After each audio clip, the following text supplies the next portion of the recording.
ಯಾವಾಗ ಏನಾಗಬೇಕು ಆಗುತ್ತೆ ಅನ್ನುವ ಡಿ.ಕೆ. ಶಿವಕುಮಾರ್ ಅವರ ಹೇಳಿಕೆಗೆ ಸಂಬಂಧಪಟ್ಟಂತೆ ಹುಬ್ಬಳ್ಳಿಯಲ್ಲಿ ಸಚಿವ ದಿನೇಶ್ ಗುಂಡೂರಾವ್ ಅವರು ಪ್ರತಿಕ್ರಿಯೆಯನ್ನು ಕೊಟ್ಟಿದ್ದಾರೆ. ನಿನ್ನೆ ಡಿ.ಕೆ. ಶಿವಕುಮಾರ್ ಒಂದು ಮಾತನ್ನು ಹೇಳಿದರು, ಯಾವಾಗ ಏನಾಗಬೇಕು ಅದು ಆಗುತ್ತೆ ಅಂತ ಡಿ.ಕೆ. ಶಿವಕುಮಾರ್ ಅವರು ಹೇಳಿದರು. ಇದಕ್ಕೆ ಸಂಬಂಧಪಟ್ಟಂತೆ ಸಚಿವ ದಿನೇಶ್ ಗುಂಡೂರಾವ್ ಅವರು ಪ್ರತಿಕ್ರಿಯೆಯನ್ನು ಕೊಟ್ಟಿದ್ದಾರೆ. ನಮ್ಮಲ್ಲಿ ಯಾವುದೇ ಗೊಂದಲ ಇಲ್ಲ, ಎಲ್ಲರೂ ಸಹ ಒಗ್ಗಟ್ಟಾಗಿದ್ದೀವಿ. ಹೈಕಮಾಂಡ್ ತೀರ್ಮಾನಕ್ಕೆ ನಾವೆಲ್ಲರೂ ಸಹ ಬದ್ಧರಾಗಿರ್ತೀವಿ. ಸಂಪುಟ ಪುನರ್ರಚನೆ ಆಗಬೇಕು, ಬೇರೆಯವರಿಗೂ ಅವಕಾಶ ಸಿಗಬೇಕು, ಅದರ ಬಗ್ಗೆ ಹೈಕಮಾಂಡ್ ಸಿಎಂ ತೀರ್ಮಾನವನ್ನು ಕೈಗೊಳ್ತಾರೆ ಅಂತ ಹುಬ್ಬಳ್ಳಿಯಲ್ಲಿ ಸಚಿವ ದಿನೇಶ್ ಗುಂಡೂರಾವ್ ಹೇಳಿದ್ದಾರೆ.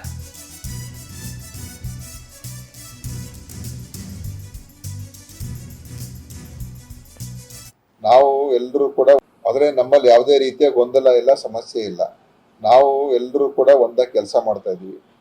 ಸರ್ಕಾರದ ಕೆಲಸಕ್ಕೆ ಇದಕ್ಕೂ ಏನು ಸಂಬಂಧ ಇಲ್ಲ. ಇದೆಲ್ಲ ಈಗಾಗಲೇ ಎಲ್ಲರೂ ಹೇಳಿದಾಗೆ ನಮ್ಮ ಹೈಕಮಾಂಡ್ ತೀರ್ಮಾನಕ್ಕೆ ಎಲ್ಲರೂ ಒಪ್ಪಿಗೆ ಇದೆ.